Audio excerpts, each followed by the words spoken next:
South ఇండియాలోనే biggest sorry store మన Varahi silks మన విజయవాడ ఎంజీ రోడ్లో ప్రారంభం.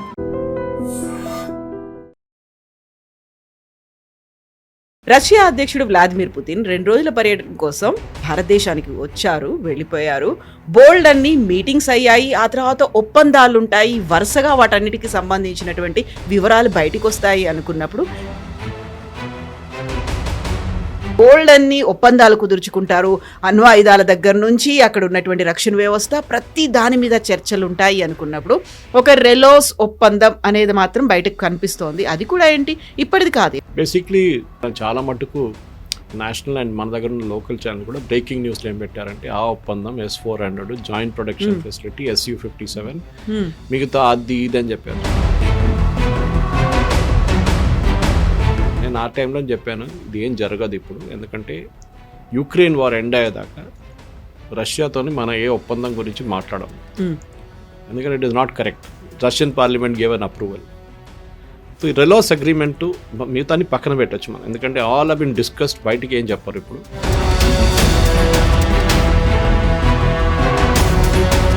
ఇక్కడికి భారతదేశానికి రాకముందు పుతిన్ ఇచ్చినటువంటి ఇంటర్వ్యూలో డిఫెన్స్ మెకానిజం, డిఫెన్స్ ఉన్నటువంటి ఎక్విప్మెంట్స్ గురించి చెప్పినప్పుడు we are not selling, we are sharing అనే ఒక మాట అన్నారు.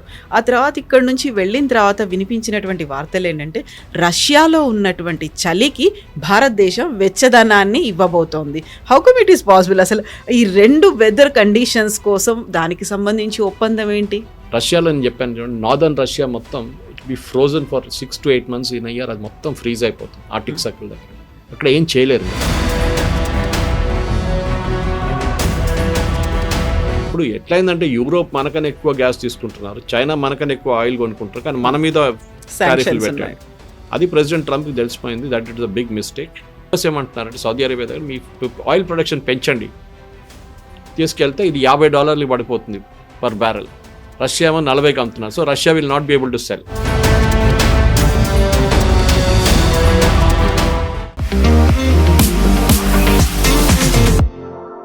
నమస్తే, నేను Kavitha. Welcome to I dream news and నిజాలు. రష్యా అధ్యక్షుడు వ్లాదిమిర్ పుతిన్ 2 రోజుల పర్యటన కోసం భారతదేశానికి వచ్చారు, వెళ్ళిపోయారు. బోల్డ్ అన్ని మీటింగ్స్ అయ్యాయి, ఆ తర్వాత ఒప్పందాలుంటాయి, వరుసగా వాటన్నిటికి సంబంధించినటువంటి వివరాలు బయటికి వస్తాయి అనుకున్నప్పుడు గతంలో జరిగినటువంటి ఒప్పందాలకు సంబంధించి కొన్ని రెన్యువల్ చేసుకున్నారు అనేది తప్ప అధికారికంగా ఇన్ని కోట్ల పెట్టుబడుల్లో లేకపోతే ఇన్ని రకాల ఒప్పందాలు కుదిరాయి అనేటువంటి వార్త ఎందుకని బయటికి రాలేదు?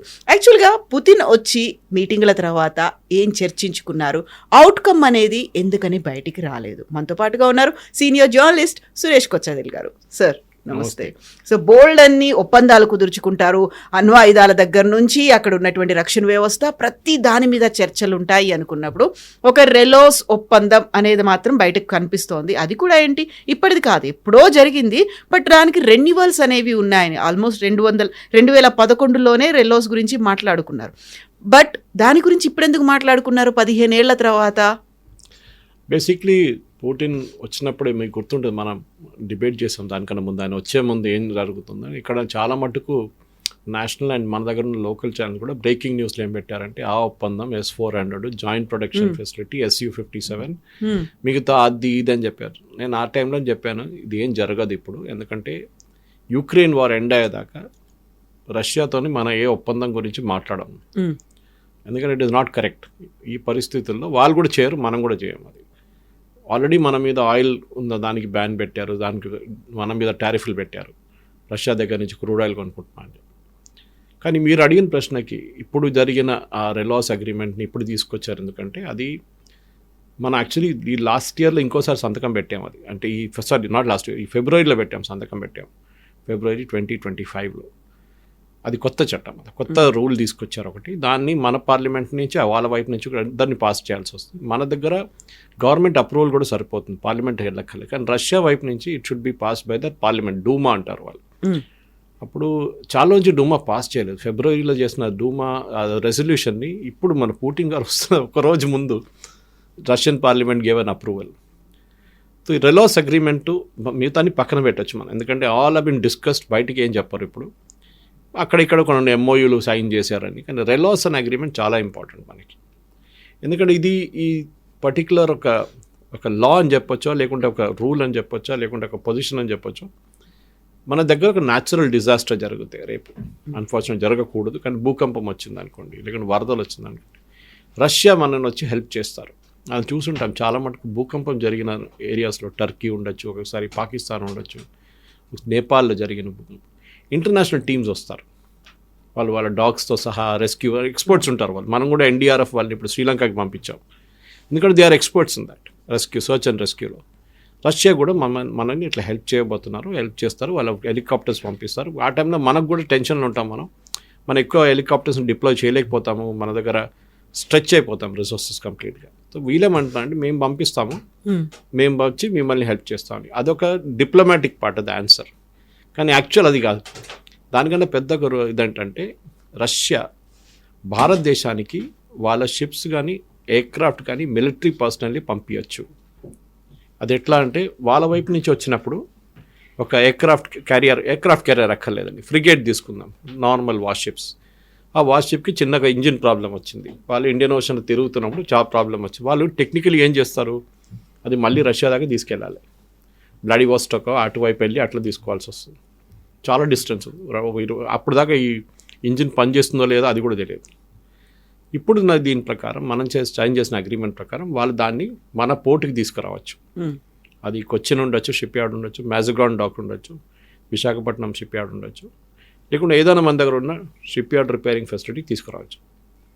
దాంతోపాటు వాళ్ళు అక్కడ అది రిపేర్ అయ్యేదాకా అక్కడే ఉండొచ్చు. దాంతోపాటు వాళ్ళు వచ్చిన పర్సనల్ ఎంత 200 మంది అంతా వాళ్ళని మన వైపు హాస్టల్లోనే ఎక్కడైనా ఉంచుకొని వాళ్ళు రిపేర్ టైంలో వాళ్ళ షిప్లో ఉంటారు, మన టెక్నికల్ టీంతో రిపేర్ చేస్తున్నాం.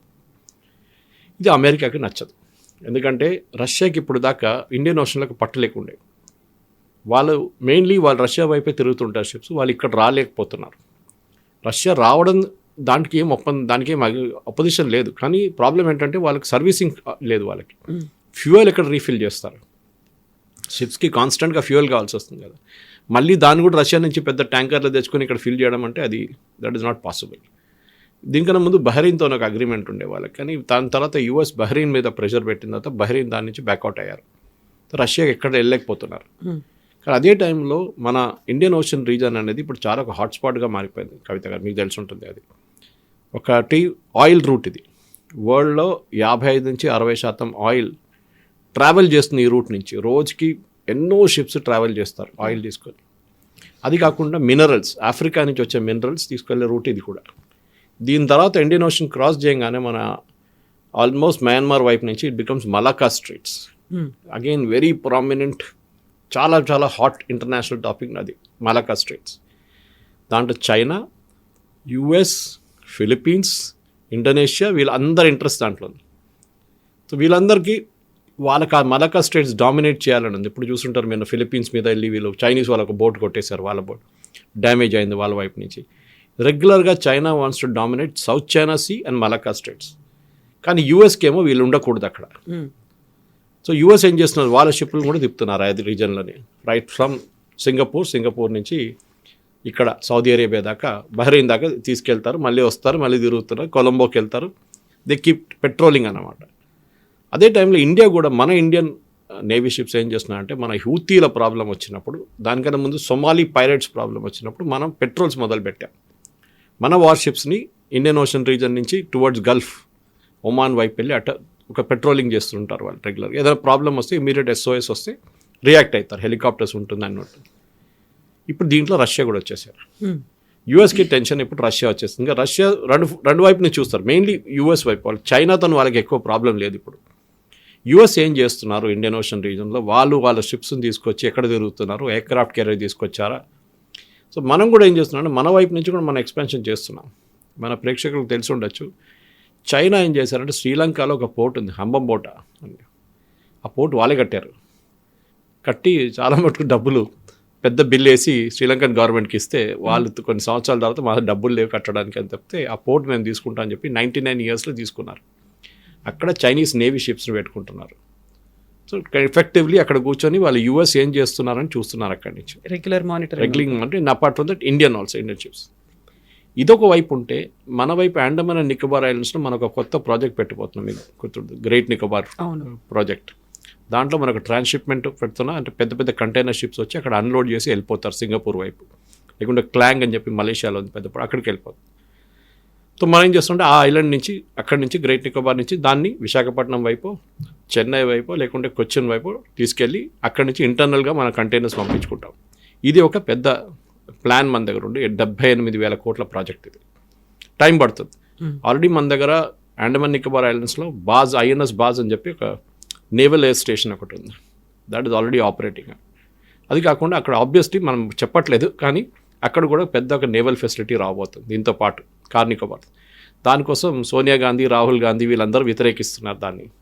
చైనా వ్యతిరేకిస్తున్నారు, వీళ్ళు కూడా వ్యతిరేకిస్తున్నారు. So you can understand the tieup between these two people, two groups అని చెప్పొచ్చు. అదే టైంలో ఇదే Andaman Nicobar islands top most పార్ట్లో మన ఐలాండ్ నుంచి, లాస్ట్ ఐలాండ్ నుంచి మయన్మార్ వైపు వెళ్ళేటప్పుడు నడిమిట్లో ఒక చిన్న ఐలాండ్ ఉంది కాల్డ్ కోకో ఐలాండ్స్, సిఓ. ఈ కోకో ఐలాండ్స్లో బ్రిటిష్ టైంలో ఒక పాత ఎయిర్ స్ట్రిప్ ఉండే 500 ఫీట్ అంత ఉండేది. సడన్గా లేటెస్ట్ శాటిలైట్ పిక్చర్స్ చూస్తే 3,500 స్క్వేర్ ఫీట్కి ఎక్స్పాండ్ అయింది. అది ఎవరు చేశారా బాబు అని చూస్తే చైనా వచ్చి అక్కడ కూర్చున్నారు. వాళ్ళకంటే అక్కడి నుంచి ఇండియన్ నేవీ షిప్స్ని చెక్ చేయడము, యుఎస్ కిట బంగ్లాదేశ్ వైపు వస్తే వాళ్ళని చెక్ చేయడానికి చైనా ఐలాండ్ తీసుకున్నారు. వాళ్ళు ఆబ్వియస్లీ ఏదో టైప్ పెట్టుకున్నారు మయన్మార్లో ఉన్న మిలిటరీ వాళ్ళతో, రెజీమ్తో. సో ఇండియన్ ఈ ఓషన్ రీజన్ అనేది బికమ్ అ హాట్స్పాట్ నా. అన్ని ఆర్మీస్, అన్ని నేవీస్ అక్కడ తిరుగుతున్నారు, వాళ్ళందరికీ డామినెన్స్ కావాలంటున్నారు. అదే టైంలో యుఎస్కి, బ్రిటన్కి ఒక చిన్న ఐలాండ్ ఉంది కాల్డ్ డిగో గార్సియా. అది మన కొలంబో నుంచి ఇంకా చాలా కిందకి వస్తే బిఫోర్ సేషెల్స్, ఈ ఐలాండ్ పక్కన చిన్న ఒక ఐలాండ్ ఉంది, పాత బ్రిటిష్ ఐలాండ్ ఉండే. దాన్ని ఇప్పుడు బ్రిటన్ అండ్ యుఎస్ వాడుకుంటున్నారు. అది only for ships, naval ships తీసుకొస్తారు, అక్కడ బర్త్ చేస్తారు, అక్కడ రీఫ్యూలింగ్, అక్కడ ఉండడానికి అన్నీ ఉన్నాయి సౌకర్యం, then food and all replenishment అన్నీ నడుస్తుంది. డిగో గార్సియా నుంచి వీళ్ళు షిప్స్ని పంపిస్తుంటారు అక్కడిక్కడ. సో ఇప్పుడు మీరు చూస్తున్నారు ఈ హూతీల అటాక్ జరిగినప్పుడు కానీ దానికన్నా ముందు ఇప్పుడు కూడా లేటెస్ట్ ఆల్సో యుఎస్ వాళ్ళ వార్ షిప్స్ని రెగ్యులర్గా ఏరియాలో తిప్పుతున్నారు అక్కడికి. అట్లాంటిక్ వైపు ఎక్కడ టెన్షన్ లేదు, పెసిఫిక్ వైపు టెన్షన్ లేదు. టెన్షన్ ఉందంతా ఇక్కడ ఇదే రీజన్లో. అండ్ చాలా మటుకు Gulf states, for example Qatar నుంచి, బహ్రెయిన్ నుంచి, సౌదీ అరేబియా, యుఏఈ వీళ్ళందరూ యుఎస్ మీద డిపెండ్ అవుతారు వాళ్ళ సెక్యూరిటీ కోసం. రేపు ఏదైనా కూ జరిగితే వాళ్ళ డెమోక్రసీ కాదు కదా, ఇంకోడెవడో కత్తి తీసుకొని చేసేస్తే వాళ్ళ గవర్నమెంట్ మారిపోతుంది అక్కడ. సో దానికోసం వాళ్ళు they are using the US presence అన్నమాట. ఇది వాళ్ళ చాలా మంచి స్ట్రాటజీ. అదే టైంలో రష్యా ఏం చేస్తున్నారంటే, రష్యన్స్ ఆర్ వెరీ స్మార్ట్. వాళ్ళ మీద ఈ యుక్రెయిన్ వార్ స్టార్ట్ అయిన నుంచి వీళ్ళు శాంక్షన్స్ పెట్టారు. ఎవరు మొత్తం నాటో కానీ, అటువైపు యుఎస్ కానీ. రష్యన్ కంపెనీలు, వాళ్ళ గవర్నమెంట్ వాళ్ళ దగ్గర ఉన్న కొంచెం డబ్బులు యూరోపియన్ బ్యాంక్స్లో పెట్టుకున్నారు. ఒక $300 బిలియన్, చిన్న అమౌంట్ కాదు. ఎవరైనా మనం కూడా చేస్తాం. అది సడన్లీ ఫ్రీజ్ చేసుకున్నారు. ఈ వార్ మొదలు కాగానే రష్యా దగ్గర చెప్పారు, ఈ డబ్బులు మీరు ముట్టలేరు, ఈ డబ్బులంతా ఇప్పుడు మాదైపోయిందని. సో ఇంటర్నేషనల్ లెవెల్లో యూరోపియన్ బ్యాంక్స్కి ఒక పెద్ద ఇమేజ్ దెబ్బతిన్నది ఇది. ఎందుకంటే రేపు ఎవరు వాళ్ళ దాంట్లో డబ్బులు పెట్టరు. చైనా ఏం చేశారంటే ఇమ్మీడియట్గా డబ్బులు విత్డ్రా చేయడం మొదలుపెట్టారు. వాళ్ళు కూడా ఉండే అక్కడ పెద్ద అమౌంట్, ఎందుకంటే రేపు చైనా మీద శాంక్షన్స్ పెట్టవచ్చు. వాళ్ళు దాన్ని బంగారంగా మార్చుకొని ఎక్కడెక్కడో సీక్రెట్ లాకర్స్లో పెట్టుకున్నారు. అది కాకుండా మిగతా అమౌంట్ తీసుకొని వాళ్ళు సెక్యూరిటీస్లో దాంట్లో ఇన్వెస్ట్ చేయడం మొదలుపెట్టారు చైనీస్ గవర్నమెంట్. చైనా సేఫ్గా అయిపోయారు. కానీ రష్యన్ అమౌంట్ ఇప్పుడు కూడా $300 బిలియన్, దాంట్లో $50 బిలియన్ ఆల్రెడీ యుక్రెయిన్కి ఇచ్చారు. It's illegal, blatant. ఇప్పుడు మీ బ్యాంక్ అకౌంట్ ఉందండి, రేపు వచ్చి ఫ్రీజ్ చేసి బ్యాంక్ అకౌంట్ నుంచి డబ్బులు ఇవ్వడానికి వాడుకుంటే you cannot agree to that. So ఇది జరుగుతుంది. రష్యా ఏం చేశారంటే అది కాకుండా ఆఫ్రికాలో చాలా మటుకు ఆఫ్రికా రూల్ చేసింది ఫ్రెంచ్ వాళ్ళు. సంవత్సరాల నుంచి ఆల్మోస్ట్ 200-300 ఇయర్స్ ఫ్రెంచ్ కొలోనియల్స్ ఉండే. మన దగ్గర ఇట్లా బ్రిటిష్ కాలనీ, అక్కడ ఫ్రెంచ్ కాలనీ ఉండే. దానికోసం most Africa speak very good French. ఆ ఫ్రెంచ్ కంపెనీ అక్కడ వాళ్ళు ఏం చేశారంటే, ఫ్రెంచ్ వాళ్ళ లోకల్ గవర్నమెంట్ ప్రాబ్లం మొదలు పెట్టినప్పుడు, వాళ్ళకి ఇండిపెండెన్స్ కావాలన్నప్పుడు ఫ్రెంచ్ వాళ్ళు పారిపోయారు. కానీ ఫ్రెంచ్ వాళ్ళ రీప్లేస్మెంట్ రష్యన్స్ వచ్చారు. రష్యన్స్కి ఒక బాగా యాటిట్యూడ్ ఉంది, మీరు గవర్నమెంట్ ఎట్లైనా నడిపించుకోండి, డెమోక్రసీ మాకు పనికిరాదు, మాకు కావాల్సింది అక్కడ ఉన్న మినరల్స్ మిగతా అన్ని నేను చూసుకుంటాను, మీకు డబ్బులు కావాలని డబ్బులు ఇస్తాం. Same thing China was doing now. Djibouti అని చెప్పి ఆఫ్రికాలో కార్నర్లో ఒక పెద్ద నేషన్ ఉంది, క్యాపిటల్ ఇస్ జిబూతి. జిబూతిలో దెర్ ఇస్ 600 మంది ఉన్న చైనీస్ ఒక ప్లేస్మెంట్ అక్కడ పెట్టారు, ఒక బెటాలియన్ తీసుకొచ్చి. చైనా వాళ్ళు ఎక్కడ చైనా, ఎక్కడ Djibouti. So everywhere string of pearls అని చెప్పి చైనా వాళ్ళ ఒక స్ట్రాటజీ తీసుకొచ్చారు ఇండియన్ ఓషన్ డామినేట్ చేయడానికి. మనమేమో మన వైపు నుంచి ఉన్న మన పెట్రోలింగ్ వైపు పెట్టి మన కార్నికోబార్ ఐలాండ్స్ ఇక్కడ లక్షద్వీప్లో కూడా మనకు బేస్ పెట్టాము, ముందు లేకుండే. కార్వార్ ఎయిర్ అక్కడ నేవల్ బేస్ స్ట్రెంగ్తన్ చేసాం మనం. కొచ్చిన్ షిప్ యార్డ్లు తయారు చేయడము, షిప్స్ రిపేర్ చేయడం అక్కడ మొదలుపెట్టాం. సో ఓవరాల్ ఇండియన్ ఓషన్ రీజన్ని డామినేట్ చేయడానికి రష్యాకి ఒక ఆప్షన్ తీసుకొచ్చాం మనం. ఇప్పుడు యూఎస్కి ఏం చేయాలని అర్థం కావట్లేదు. శాంక్షన్స్ ఎట్లా పెడతారు, పెట్టలేరు. వీఆర్ జస్ట్ టెలింగ్ మీకు కూడా. ఇన్ఫ్యాక్ట్ అదే అగ్రిమెంట్ మనకు యూఎస్తో ఉంది. The same agreement which sign with Russia, యూఎస్తో కూడా సైన్ చేస్తాం. కానీ యూఎస్కి మన ప్రెసెన్స్ అక్కర్లేదు. వాళ్ళకి బహ్రెయిన్ ఉంది, పక్కన యెమెన్, ఒమాన్ ఉన్నారు, ఇటువైపు ఏమో డిగో గార్సియా ఉంది. కావాలంటే శ్రీలంకకి వెళ్ళిపోవచ్చు రేపు. అది కాకుండా మనం ఇంకొక స్టెప్ తీసుకున్నాం. అది ఎక్కువ కవరేజ్ రాలేదు మన మీడియాలో. ఒక 6 నెలల ముందు మన మ్యాజగాన్ డాక్ అని చెప్పి మన ముంబై దగ్గర మేజర్ నేవల్ షిప్ ఫెసిలిటీ ఒకటి ఉంది, మ్యానుఫ్యాక్చరింగ్ ఫెసిలిటీ. వాళ్ళు శ్రీలంకలో ఒక నేవల్ షిప్ కంపెనీ ఉంది కొలంబో దగ్గర. They went to huge losses, వాళ్ళకి డబ్బులు లేదు. వీళ్ళు వెళ్ళి స్టాక్ ఎక్స్చేంజ్, కొలంబో స్టాక్ ఎక్స్చేంజ్లో ఆ కంపెనీని కొనుక్కున్నారు, మ్యాజగాన్ డాక్ వాళ్ళు. సో ఆ కంపెనీ ఇప్పుడు మన దగ్గర ఉంది. వాళ్ళకి పెద్ద ఒక షిప్ యార్డ్ ఉంది అక్కడ, రిపేరింగ్. అది మొత్తం ఇండియా చేతికి వచ్చేస్తుంది. మనం తీసుకెళ్ళి మన 2 నేవీ షిప్ రిపేర్ అని చెప్పి అక్కడ పెట్టుకున్నాం. అది రిపేర్ ఉందో లేదో తెలియదు, కానీ our presence is there in Sri Lanka now officially. China పక్కన హంబంబోట, వీఆర్ ఆల్సో దేర్ అన్నమాట. సో మీరు ఏం చూస్తున్న కవిత గారు అంటే, ఈ ఇంటర్నేషనల్ లెవెల్లో ఒక జాకింగ్ నడుస్తుంది ఫర్ స్పేస్. మనం ఎప్పుడైనా చాలా టైట్ ఉన్న స్పేస్లో మీరు కొన్ని షీప్ చూసుంటారు, మీరు మేకల్ని తీసుకెళ్తారు, వాళ్ళు ఎట్లనో స్పేస్ క్రియేట్ చేసుకుంటారు వాళ్ళు. ఇదే నడుస్తుంది ఇంటర్నేషనల్ లెవెల్లో కూడా. China, Russia, US, NATO plus India, ఈ 5 కంట్రీలు వీళ్ళ గేమ్ కంప్లీట్గా ఆడుకుంటున్నారు ఇండియన్ ఓషన్ రీజన్. దాంతో ఈ రెలాస్ అని చెప్పి అగ్రిమెంట్ చాలా పనికొస్తుంది. అది కాకుండా పుటిన్ గారు వచ్చి మాట్లాడారు, Su-57 చేయొచ్చు, తయారు చేయొచ్చు, we can do it, we can have a joint venture in India, but we will wait. ఇది ఒక 2-3 నెలలు సెటిల్ అయిపోతుంది యుక్రెయిన్ వన్స్ ఫర్ ఆల్. దాని తర్వాత దే విల్ అనౌన్స్. ఒకటేంటంటే రష్యాకి ఇప్పుడు వాళ్ళ దగ్గర their economy is doing well, doubt లేదు, కానీ మ్యానుఫ్యాక్చరింగ్ ఫెసిలిటీ చాలా మటుకు దెబ్బతిన్నది వాళ్ళది. వాళ్ళ ఎక్విప్మెంట్ తెచ్చుకోలేకపోతున్నారు. ఎంబార్గో ఉంది వాళ్ళ మీద. మీకు ఒక రోబోటిక్ మెషిన్ కావాలన్నా, మీకు వెల్డింగ్ మిషన్లు కావాలన్నా, మీకు కటింగ్ మిషన్లు కావాలంటే చైనా దగ్గర నుంచి తెప్పించుకోవాల్సి వస్తుంది వాళ్ళకి. చైనా ఇస్తారు కూడా, వాళ్ళకి ప్రాబ్లం లేదు. అది కాకుండా వాళ్ళకి ఇంకా ప్రొడక్షన్ పెంచాలంటే, థర్డ్ కంట్రీస్కి అమ్మాలంటే, థర్డ్ వరల్డ్ కంట్రీస్కి ఇండియాని బేస్గా యూజ్ చేసుకోవచ్చు. BrahMos is a classic example of that. BrahMos అనే ప్రాజెక్ట్ చాలా సంవత్సరాల ముందు ఇండో రష్యన్ జాయింట్ వెంచర్, ఇండియాకు 51%, బ్రహ్మపుత్ర అండ్ మాస్కోవా 2 రివర్స్ పెట్టి బ్రహ్మోస్ అని చేశారు. దాంట్లో ఇండియన్ గవర్నమెంట్కి 51%, రష్యన్ గవర్నమెంట్కి 49%. దాన్ని మనం ఏం చేస్తున్నప్పుడు ఇండోనేషియాకి అమ్ముతున్నాం, ఫిలిపీన్స్కి అమ్ముతున్నాం, అందరికీ అమ్మేస్తుంటాం మనం బ్రహ్మోస్. ఇప్పుడు మనకున్న కెపాసిటీ మనకుంది. ఇప్పుడు next generation of BrahMos we are going for upgrade no. And యూపీలో ఒక ఫ్యాక్టరీ సెటప్ చేశారు. కొత్తగా ఎక్స్పాన్షన్ ట్రివాండ్రంలో ఉన్న ఫ్యాక్టరీ పక్కన కేరళ గవర్నమెంట్ ల్యాండ్ ఏంగానే అది కూడా స్టార్ట్ చేసేస్తారు వాళ్ళు. అట్లాంటి ఒక ప్రాజెక్ట్ తీసుకొచ్చి ఇండియాలో పెట్టి ఇక్కడ ఎస్యూవీ తయారు చేసి, Su-57 తయారు చేసి అమ్మొచ్చు. సూపర్. S-500 గురించి చాలా మటుకు టాపిక్ ఉంది, కానీ S-400 really work well during operations ఇందు. సో S-500 కూడా మనం తీసుకోవాలన్నారు. దాన్ని కూడా టాక్స్ నడిచింది, కానీ బయట చెప్పరు. All that discussion that happened in Hyderabad house, ఆ రోజు ఏం జరిగిందో మనకు తెలియదు. మినిస్ట్రీ ఆఫ్ ఎక్స్టర్నల్ అఫేర్స్ రీడౌట్లో ఇది ఏం చెప్పరు. వాళ్ళు అన్ని డిప్లొమాటిక్గా అక్కడిక్కడ లేనట్లు, అక్కడ టచ్ చేయకుండా ఎక్కడ టచ్ చేయకుండా మాట్లాడతారు వాళ్ళు. బట్ ఓవరాల్ చూస్తే పుటిన్ ఎందుకు వచ్చారు భారతదేశం, మీరు చెప్పినట్టు 24 గంటల కోసం ఇంత దూరం తిరిగి రావాల్సి వచ్చిందా, ఫోన్లో మాట్లాడుకోవచ్చు కదా అని చాలామంది అడిగారు. అది కాదు, the photo optics is very important. ఆయన ఎక్కడ రానియట్లేదు. ఆ టైంలో ఇండియాకి వచ్చారు. వీళ్ళు మన దగ్గర ఉన్న 3 countries, I won't take the names, వాళ్ళ డిప్లొమాట్స్, అంటే వాళ్ళ సీనియర్ మోస్ట్ డిప్లొమాట్స్, వాళ్ళు ఎంబసీ అఫీషియల్స్, వాళ్ళు ఒక లెటర్ రాశారు. ఆపోజిట్ ఎడిటోరియల్ ఒక మ్యాగజైన్ మన దగ్గర న్యూస్ పేపర్లో ఆర్టికల్ రాశారు, why Putin should not be allowed in to India. ఆలోచించండి, వీళ్ళు డైరెక్ట్ వాళ్ళ గవర్నమెంట్ చెప్పకుండా వీళ్ళు రాస్తున్నారు లెటర్ ఒకటి. It is like why Putin should not be allowed in to India. వీళ్ళందరికీ ఇప్పుడు చూడండి, నిన్న ఒక స్టేట్మెంట్ వచ్చింది which is the opposite of what everything is. Zelensky వస్తున్నారంట ఒక నెక్స్ట్ మంత్ ఇండియాకి. అప్పుడు మీరు అడగవచ్చు, మొన్న పుటిన్ వచ్చారు కదా, మరి జెలెన్స్కీ ఏంటంటే దాంట్లో ఒక పెద్ద మెసేజ్ ఉంది. ఇప్పుడున్న రీకన్స్ట్రక్షన్ ఎఫర్ట్స్ అంతా వార్ ఆగిన తర్వాత అక్కడ ఒక బిల్డింగ్ కూడా స్ట్రైట్గా నిలవట్లేదు, కీవ్లో కానీ మొత్తం గాజాలాగా అయిపోయింది. అది కూడా దాన్ని రీకన్స్ట్రక్ట్ చేయాలంటే చాలా మటుకు మ్యాన్ పవర్ కావాలి. ఇప్పుడు మనం వచ్చినప్పుడు ఒక ఒప్పందం చేశాం, 5-6 చేశారు. ఒక ఒప్పందం చాలా ఇంపార్టెంట్ ఒప్పందం ఏంటంటే, రష్యాలో మ్యాన్ పవర్ లేరు బిల్డింగ్లు కట్టడానికి, రోడ్లు వేయడానికి, ఈ డ్యామేజ్ అంతా జరిగింది కదా ఇంత మళ్ళీ రీకూప్ చేయడానికి, ఫ్యాక్టరీలు కట్టడానికి మనుషులు లేరు. సో భారతదేశం నుంచి blue and white collared workers అంటే managerial level and worker level మనం ఒక నంబర్ ఐడెంటిఫై చేసి వాళ్ళ రష్యాకి పంపిస్తాము. That is government to government deal.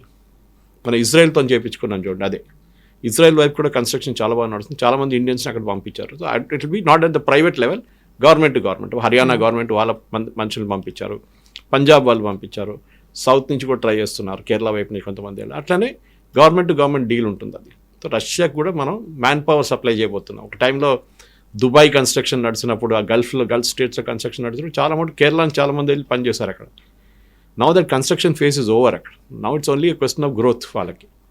ఇప్పుడు మన దగ్గర ఉన్న ఈ రష్యాతోని ఒప్పందంతో ఏమవుతుందో మన వర్కర్స్ కూడా అక్కడ వెళ్తారు. సో క్వశ్చన్ అక్కడ వచ్చిందంటే ఇప్పుడు ఇట్లాంటి ఫ్రీజింగ్ ఏరియాస్కి వెళ్తే వీళ్ళు ఎట్లా ఉంటారు, వీళ్ళకి హ్యాబిట్ లేదు అది, -20 degrees, -10 degrees.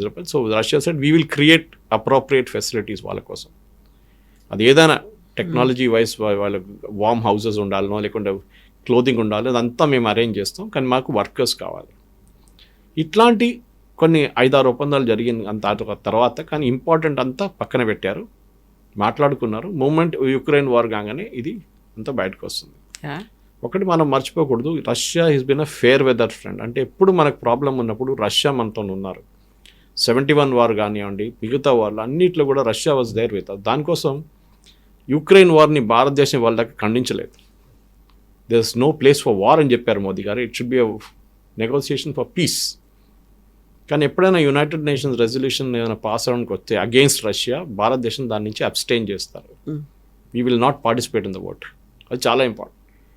సో కవిత గారు, ఎండ్ ఆఫ్ ద డే ఒక పుటిన్ గారు కూడా వచ్చింది ఇంటర్నేషనల్ లెవెల్లో. మీరు చూడండి, జెఫ్రీ సాక్స్ నుంచి, ప్రొఫెసర్ నుంచి, ఇవాళ నేను చూసాను ఆల్మోస్ట్ ఒక 25-26 వీడియోలు నడుస్తుంది. దాంట్లో 2-3 చూసాను నేను ఇప్పుడు దాకా. అంతే అందరు మాట్లాడుతున్నట్టు it is the master stroke by India. ఇప్పుడు యూఎస్కి ఏం చెప్పలేకపోతున్నారు వాళ్ళు. పుటిన్ని వాళ్ళు తిట్టలేరు, ఎందుకంటే they are speaking to him. మన ట్రంప్ సన్నిన్లో అక్కడ కుష్నర్ గురించి మాట్లాడుతున్నారు, స్టీవ్ విట్కాఫ్ ఇస్ దేర్. వీళ్ళందరూ క్రెమ్లిన్ ఉన్నారు. అదే టైంలో వీరు పుటిన్ని తిట్టలేరు. In fact before coming to India 6 గంటల సేపు ముందు దాకా Putin was speaking to him. మన ఇండియా టుడే ఇంటర్వ్యూ గురించి మాట్లాడాము. So they were there. ఇన్ఫాక్ట్ మళ్ళీ వెళ్తున్నారు, ఇంకో టీం వెళ్తున్నారు. అంటే దెర్ ఇస్ సంథింగ్ హ్యాపెనింగ్. ఎందుకంటే ట్రంప్ అయితే జెలెన్స్కీని పక్కన పెట్టేశారు. He is not a reliable fellow అని తెలిసిపోయింది. అంటారు కదా, you elect a comedian and will get a circus అని చెప్పి. Zelensky is typical of that. ఈ పరిస్థితుల్లో రష్యాకి యూఎస్కి relationship, especially Trump and Putin చాలా మంచి రిలేషన్షిప్ ఉంది వాళ్ళకి. They are really good friends. దాని కొంచెం చూడండి, ఇప్పుడు దాకా ట్రంప్ రష్యా మీద శాంక్షన్స్ అంటారు కానీ పుటిన్ మీద ట్రాన్సాక్షన్ ఎక్కడ పెట్టలేదు. పుటిన్ మీద అరెస్ట్ వారెంట్ ఒకటి ఇంటర్నేషనల్ కోర్టులో పడింది ఒకటి, అది ఇంప్లిమెంట్ చేయడము అట్లేం లేదు. ఈవెన్ నెటన్యాహు వ్యతిరేకంగా చేశారు ఒకటి. సో పుటిన్కి ఒక ఛాన్స్ దొరికింది ఇంటర్నేషనల్ మీడియా ముందు వచ్చి మాట్లాడడంలో, which is not able to do in Russia. ఇక్కడ ఇండియాకి వచ్చి ప్రైమ్ మినిస్టర్ మోదీతో నిలబడి ప్రెస్ కాన్ఫరెన్స్లో మాట్లాడారు. ఆయన చెప్పాల్సినంత చెప్పేశారు. And definitely I think this visit next Modi గారు మళ్ళీ అక్కడికి వెళ్తే after the war I think wheel చాలా మటుకు సాలిడ్. ఎందుకంటే మనకి 5th జనరేషన్ ఎయిర్క్రాఫ్ట్ కావాలి మనకి. We have a big problem with 5th generation aircraft. మన దగ్గర లేదు. పాకిస్తాన్, చైనా వాళ్ళు ఇస్తున్నారు పాకిస్తాన్కి J-15, J-17 సిరీస్లో. మనకు కూడా కావాలి. మనకి ఇప్పుడు 500 రాకపోతే కూడా S-500 నో ప్రాబ్లం. 400 చాలా బాగుంది. మనకి ఇంకా 4 యూనిట్స్ రావాలి మనకి. మనం ఆల్రెడీ డబ్బులు కట్టేసాం దానికి. కానీ అక్కడ ప్రొడక్షన్ ప్రాబ్లం ఉంది రష్యాలో అని చెప్పి ఇంకా మనకి ఇవ్వలేదు. అది కూడా ఇచ్చేస్తే అయిపోతుంది. ఎందుకంటే ఫస్ట్ సెట్ తీసుకొచ్చినప్పుడు యూఎస్ పెద్ద ప్రాబ్లం క్రియేట్ చేశారు. వాళ్ళ దగ్గర కెటాసెట్ ఏదో ఒక ప్రొవిజన్ ఉంది, ఒక లా ఉంది. Under that you cannot cell weapons to India from Russia అని చెప్పి. ఒక రష్యాని కాదు, ఇరాన్ నుంచి వెపన్స్ కొనలేరు, రష్యా నుంచి కొనలేరు, నార్త్ కొరియా నుంచి కొనలేరు. అట్లాంటి కంట్రీస్ మీద ఎంబాగో పెట్టారు యూఎస్. కానీ అప్పుడు కూడా వీ స్టూడ్ అవర్ గ్రౌండ్ అనమాట. మీ కొంటే మీ మీద శాంక్షన్స్ పెడతాం, ఎస్ నో ప్రాబ్లం అని చెప్పి మోదీ గారు S-400 కొనుక్కున్నారు. అది మనకు పనిచేసింది కూడా. యూఎస్ సింపుల్ ఫిలాసఫీ ఏంటంటే, మీరు రష్యా దగ్గర ఎందుకు కొనుక్కుంటారు, మా దగ్గర పేట్రియట్ మిసైల్స్ ఉంది కొనుక్కోండి. కానీ మీ రేట్ ఏమో డబ్బులు, రష్యా ఏమో 50% డిస్కౌంట్. ఇది మెయిన్ అన్నమాట. Oil was the biggest purchase. మన అందరికి తెలిసింది, entire crisis started with oil purchase. మనం ఏం చేసాం, రష్యా దగ్గర నుంచి ఆయిల్ తీసుకున్నాం, ఇండియాకి తీసుకొచ్చి రిఫైన్ చేసాం, దాన్ని యూరోప్కి అమ్ముకున్నాం, యూఎస్ కూడా అమ్మేసాం. మనం డీజిల్ దీని నుంచి క్రూడ్ ఆయిల్ ప్రాసెస్ చేసి డీజిల్ తీసుకు యూక్రెయిన్కి అమ్ముకున్నాం. ఇప్పుడు ట్రంప్ ఏమన్నారు, ఈ డబ్బులతోని యూక్రెయిన్ కొడుతున్నారు రష్యా, భారతదేశం ఇస్తుంటే అందుకోసం మీ మీద శాంక్షన్స్ అన్నారు. పుటిన్ వచ్చి మొన్న ఏమన్నారు, మా దగ్గర నుంచి ట్రంప్ యురేనియం కొనుకెళ్తున్నాడు, వాళ్ళ ప్లాంట్స్ కోసం, న్యూక్లియర్ ప్లాంట్స్ కోసం, మళ్ళీ శాంక్షన్స్ ఎవరి మీద పెట్టాలని అడిగారు ఈసారి. Which is a good question, very good question. So overall మన జియో పొలిటికల్ సిచ్యువేషన్ చూస్తే భారతదేశం చాలా డిప్లొమాటిక్లీ హ్యాండిల్ చేస్తుంది. దాంతో ఎక్కువ సాంగ్ అండ్ డ్యాన్స్ చేయకుండా, ఎక్కువ స్టేట్మెంట్లు ఇవ్వకుండా quietly what ever they had to do they did. దీని తర్వాత ఒకసారి యుక్రెయిన్ రష్యా వార్ ఆగిన తర్వాత ఇమ్మీడియట్లీ ఏం ఆడుకున్నారో దాన్ని నెక్స్ట్ ఫామ్లో తీసుకెళ్తారు. దాని చాలా పెద్ద ప్రాసెస్ అది. SU-57 ఏదో సూపర్ మార్కెట్లో దొరికేది ప్రోడక్ట్ కాదు, అక్కడ వెళ్ళి బ్యాగ్ వేసుకొని తీసుకోవడానికి. అది ఆర్డర్ చేయడానికి పెద్ద ప్రాసెస్ ఉంది. బహుశా జరుగుతుంది, సంవత్సరం 2 సంవత్సరాలు పట్టొచ్చు. దాని తర్వాత జాయింట్ ప్రొడక్షన్ ఫెసిలిటీ HALతోనో ఎవరితోనో చేయొచ్చు అది. But overall I think it's a great visit, దాంట్లో డౌట్ లేదు. కానీ దాంట్లో ఆప్టిక్స్ ఎక్కువ ఉండే, హైదరాబాద్ హౌస్ ఫోటోగ్రాఫ్ కానీ, ప్రెసిడెన్షియల్ డిన్నర్ కానీ ఇదంతా. But president Putin was given his place in history అని చెప్పొచ్చు. ఎందుకంటే ఆయన I think he has seen from Narasimha Rao to Modi గారి దాకా ప్రైమ్ మినిస్టర్స్ని చూశారు. అటు US వైపు 5 ప్రెసిడెంట్లు చూశారు ఆయన ఇప్పుడు దాకా. అంతా I think 20+ years he has now been in the power in Kremlin. So definitely you have to take him seriously and light తీసుకోలేరు మీరు. ఇంకా ఒక 10 సంవత్సరాలు కూడా ఉండొచ్చు ఆయన ఈజీగా. Let us deal with the way it should B dwelt. Ukraine war కూడా చాలా మటుకు US కూడా తెలిసిపోయింది. రష్యాకు ఉన్న ఒక సెక్యూరిటీ కన్సర్న్ ఉండే వాళ్ళు దాన్ని తీర్చుకున్నారు. Every day they are advancing by about almost last 1 monthలో they have advanced by about 3,000 square kilometers. గాజాది డబుల్ సైజ్ ఆక్యుపై చేసుకున్నారు యుక్రెయిన్కి వెళ్ళి. సో ఇంకొక 2 వారాలు 3 వారాలు నడిస్తే యుక్రెయిన్ని మొత్తం ధ్వంసం చేసేస్తారు. నిన్న రాత్రి కూడా జరిగిన చాలా మటుకు రేట్ జరిగింది, మిసైల్స్, డ్రోన్స్తో సహా. సో జెలెన్స్కీ ఎండ్ గేమ్ వచ్చేసింది ఇప్పుడు. మోస్ట్ ప్రాబ్లీ పారిపోతాడు. స్విట్జర్లాండ్లో ఎక్కడ డబ్బులన్నీ పెట్టుకున్నాడు. US కాంగ్రెస్లో ఒక ఇన్వెస్టిగేషన్ నడుస్తుంది, ఈయనకి ఇచ్చిన డబ్బులు ఈయన ఏం చేసిండు అని చెప్పి జెలెన్స్కీ. ఆయన మీద చాలా మటుకు ప్రెషర్ ఉన్నాయి. Maybe he will give it to opposition leader ఒక ఆయనకి ఇచ్చేసి వెళ్ళిపోతాడు అక్కడి నుంచి. And Putin will be back in full flow after that. So ఇక్కడ భారతదేశానికి రాకముందు పుతిన్ ఇచ్చినటువంటి ఇంటర్వ్యూలో డిఫెన్స్ మెకానిజం, డిఫెన్స్ ఉన్నటువంటి ఎక్విప్మెంట్స్ గురించి చెప్పినప్పుడు we are not selling, we are sharing అనే ఒక మాట అన్నారు. ఆ తర్వాత ఇక్కడ నుంచి వెళ్ళిన తర్వాత వినిపించినటువంటి వార్తలు ఏంటంటే రష్యాలో ఉన్నటువంటి చలికి భారతదేశం వెచ్చదనాన్ని ఇవ్వబోతోంది. How come it is possible? అసలు ఈ 2 వెదర్ కండిషన్స్ కోసం దానికి సంబంధించి ఒప్పందం ఏంటి? ఇది నేను ఆ రెలాస్ అగ్రిమెంట్లో ఉంది అది కవిత గారు, దాంట్లో కనెక్షన్ ఉంది. మీరు చెప్పిన ఒక కోర్ట్కి రష్యాలో నేను చెప్పాను చూడండి, నార్దర్న్ రష్యా మొత్తం it be frozen for 6 to 8 months in year. అది మొత్తం ఫ్రీజ్ అయిపోతుంది ఆర్టిక్ సర్కిల్ దగ్గర. అక్కడ ఏం చేయలేరు మీరు, రష్యన్ షిప్స్ అక్కడ ఆగిపోతుంది. దాని బదులు మన దగ్గర ఉన్న వార్మ్ వాటర్స్ ఇండియన్ ఓషన్ రీజన్లో మలక్కా స్ట్రేట్ మనం ఇప్పుడు మాట్లాడని చూడండి, అక్కడ తీసుకొస్తే they can continuously keep working. అక్కడ వేసుకొని మీరు ఏం చేసుకుంటారు? రష్యా వైపు నథింగ్ ఈజ్ హ్యాపెనింగ్. అక్కడ మీరు ఇటువైపు తీసుకొచ్చినప్పుడు then it works very well. So Russia దగ్గర ఉన్న చలి మన దగ్గర ఉన్న హాట్ వాటర్, వార్మ్ వాటర్తో పనిచేస్తుంది చాలా మటుకు. సో రష్యాకి ఇది పెద్ద ఓపెనింగ్ ఇచ్చాం మనం. రేపు మనకి ఆయిల్ పైప్ లైన్స్ వేయడానికంటే రష్యా కావాలంటే చైనా వైపు నుంచి మన వైపు ఆయిల్ పైప్ లైన్స్ పంపించవచ్చు. మన ట్యాంకర్లు తెప్పించుకోక్కర్లేదు. We may even convert something to natural gas. For example Qatar is big natural gas producer, కానీ మన రష్యా దగ్గర నుంచి కూడా కొనుక్కోవచ్చు. ఇప్పుడు ఎట్లయిందంటే యూరోప్ మనకన్నా ఎక్కువ గ్యాస్ తీసుకుంటున్నారు, చైనా మనకన్నా ఎక్కువ ఆయిల్ కొనుక్కుంటారు, కానీ మన మీద టారిఫ్లు పెట్టారు. అది ప్రెసిడెంట్ ట్రంప్కి తెలిసిపోయింది. That it is a big mistake. 50 products మీద తగ్గించేశారు టారిఫ్ ఆల్రెడీ. మిగతాది అగ్రిమెంట్లో ఇప్పుడు రాబోయే అగ్రిమెంట్లో అది కూడా క్లియర్ అయిపోతుంది. కానీ పుటిన్ది రష్యా మీద ఎంత ప్రెషర్ పెట్టినా కానీ Russian economy has held back. వీళ్ళేమనుకున్నాడు కవిత గారు, ఈ రూబుల్ అనే ఎకానమీ పడిపోతుంది అనుకున్నారు మూమెంట్ ద వార్ మొదలైన శాంక్షన్ పెట్టగానే. కానీ భారతదేశం రష్యా నుంచి ఆయిల్ కొంటున్నప్పుడు we are paying them in roubles, not dollar. China కొనుక్కున్నప్పుడు చైనాకి రష్యా యువాన్లో పేమెంట్ చేస్తున్నారు, ఇటువైపు వస్తున్నారు రూబుల్స్లో పే చేస్తున్నారు. రష్యా మన దగ్గర ఇంపోర్ట్ చేసుకున్న దానికి మనకు రూపీలో పేమెంట్ చేస్తున్నారు. దీంట్లో ఒక మేజర్ ఫ్యాక్టర్ మనం మిస్ అయిపోతున్నాం, US డాలర్. ఇప్పుడు దాకా అంటే ఒక 10 సంవత్సరాల ముందు దాకా US డాలర్ అంటే డిఫాక్టో, అన్నీ మనం US డాలర్కి చెప్తాం, ఇన్ని బ్యారెల్కి ఇన్ని డాలర్లు అని. ఎగ్జాక్ట్లీ సడన్గా ఈక్వేషన్ నుంచి డాలర్ని తీసేసాం. ఎందుకంటే రష్యా మీద శాంక్షన్స్ పెట్టినప్పుడు యూక్రెయిన్ వార్లో స్విఫ్ట్ అని చెప్పి ఒక ఇంటర్నేషనల్ సిస్టమ్ ఆఫ్ పేమెంట్స్ ఉంది, అదే కంట్రోల్ చేస్తుంది మొత్తం. It's like A software that runs the entire international banking system. ఈ కంట్రీ నుంచి కంట్రీ మనీ మూవ్, డబ్బులు మూవ్ చేయడంలో అంతా. దాని నుంచి రష్యాని బయటకు తీసుకుని రష్యా ఏం చేస్తారు, మరి ఎట్లా డీల్ చేస్తారు? రష్యా ఏమన్నారంటే మీరు కొనుక్కోండి ఆయిల్ మాత్రం, మీ pay me by roubles. So మనం మన దగ్గర ఉన్న అమౌంట్ రూబుల్స్గా కన్వర్ట్ చేసి రష్యాకి పేమెంట్ చేస్తున్నాం. డాలర్ ఎక్కడ లేదు, డాలర్ అసలు కనిపించట్లేదు. So president Trump is become very upset no. ఎందుకంటే ఆయన ఏమన్నారంటే ముందు బ్రిక్స్ పెట్టినప్పుడు బ్రిక్స్ ఒక కామన్ కరెన్సీ తీసుకొస్తామని మన ఒక థాట్ ప్రాసెస్ ఉండే. అప్పుడు ఏమన్నారంటే అది చేస్తే వీళ్ళందరూ నేను బ్యాన్ చేసి పడేస్తా అన్నారు. ఇండియాతో సహా సౌత్ ఆఫ్రికా, చైనా, వీళ్ళందరినీ, రష్యా అందరినీ బ్యాన్ చేస్తారు. దాని తర్వాత సౌదీ అరేబియా జాయింట్, చాలా నేషన్స్ జాయిన్ అయింది దాని తర్వాత ఈ బ్రిక్స్లో.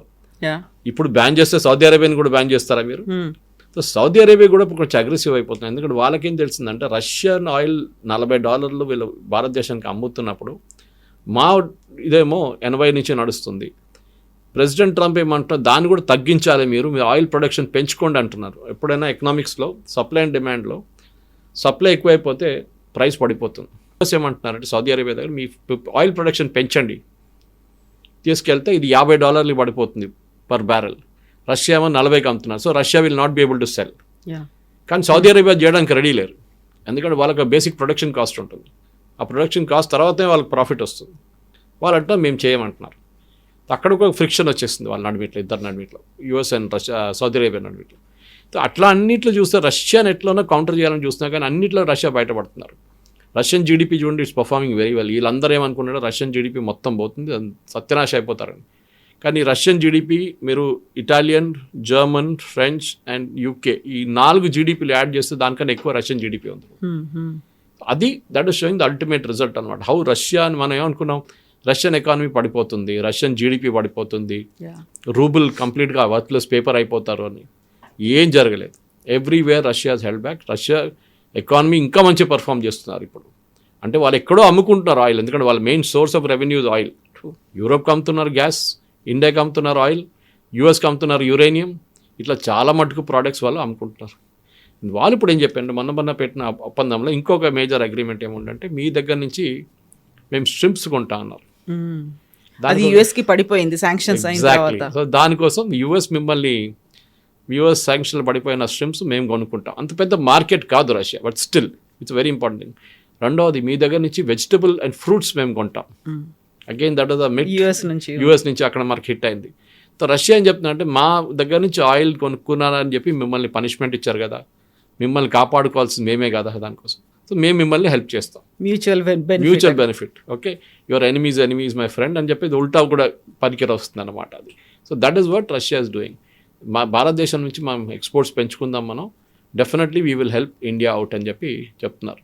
సో రేపు యూఎస్ వస్తే కూడా టారిఫ్లు తీసేస్తే కూడా Russia will continue to be a good friend of India. అది మనకు డౌట్ లేదు దాంట్లో. కానీ ఇదేంటంటే రష్యన్ ఎకానమీ యూఎస్ ఆలోచించినట్లు పడలేదు. రష్యన్ ఎకానమీ ఇంప్రూవ్ అయింది, రష్యన్ జీడిపి ఇంప్రూవ్ అయింది. అది కాకుండా రూబుల్ కూడా స్టేబుల్గా ఉండిపోయింది అన్నమాట. ఓవరాల్ పిక్చర్ నెక్స్ట్ 6 నెలల్లో ఈ వార్ ఆగిపోతే then next picture will come in to play. అప్పుడు ఇండియా ఈ అనౌన్స్మెంట్ అంతా చేస్తారు. Yes sir, thank you so much sir. Thank you. And for more videos, please subscribe to iDream. Please subscribe to iDream. Please subscribe iDream. And please subscribe to iDream. For more videos, subscribe to iDream. please like, share and subscribe to the channel. Congratulations, iDream. Subscribe to iDream. Subscribe to iDream. So subscribe to iDream Media. iDream team andarki huge congratulations. Please subscribe iDream Media. Please subscribe to iDream. Subscribe iDream. Please subscribe to iDream. iDream అంటే నా కళల ఛానల్ను subscribe చేసుకున్న నోరు తిరుగుతలేదు, మీరైతే గంట గుర్తు కొట్టండి. For more such videos, please subscribe to iDream. Subscribe to iDream. Please subscribe to iDream. Please subscribe iDream Media. Please do subscribe to iDream. Please subscribe to iDream Media. For best entertainment and information, please subscribe iDream. And don't forget to subscribe to iDream.